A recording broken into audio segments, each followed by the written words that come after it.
This the whale. Why I'm not yield farming. In recent events, Farm and Cream had problems with their vaults, locking and burning people's crypto. Kimchi devalued their main token by creating G-Kimchi, leaving most investors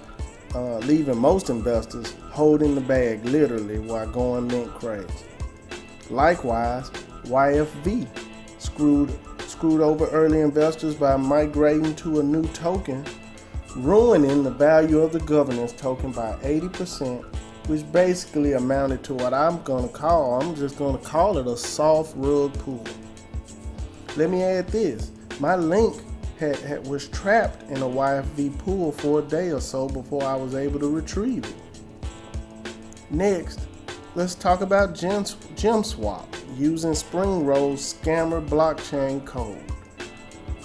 Even though they claimed we paid for it. Savvy and casual investors alike are asking, why would you buy copycat code from thieves? Yam lost investors' money without a controlled rebate mechanisms. And then 2 weeks later, SoftYearn turned around and did the same thing.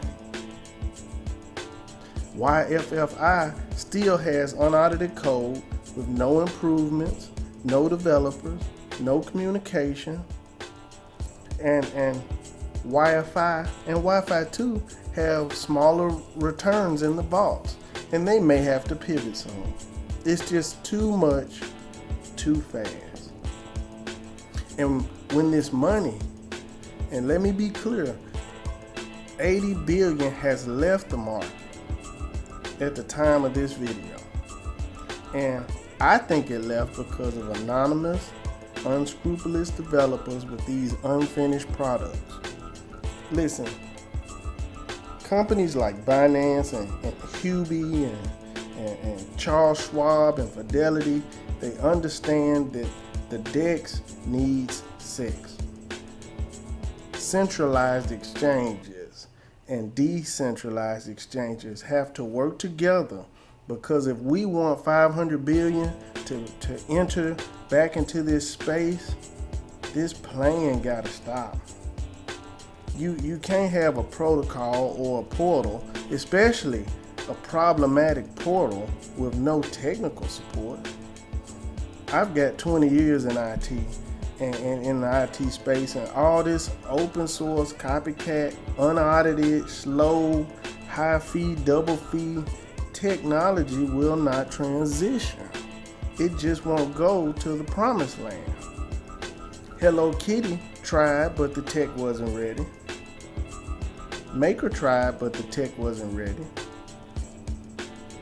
Bitcoin, Ethereum have tried, but were not ready to go to the big leagues and become a 500 billion to $1 trillion asset consistently. So with that said, I'm going to do what most big boys do, and that's stay liquid. Turn my profit into stablecoin or fiat, and I'm going to have ETH in my wallet. I'm ready to buy and sell when the opportunities present themselves. My crypto is in my control, and most importantly, the value of certain projects that I hold is protected. Now, I'll take some of it, but mainly in my wallet. I'll stake some of it, but mainly in my wallet.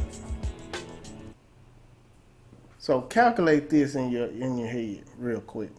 You got your Uniswap fees while you're farming. Then you go to the farming house. You have an approval fee.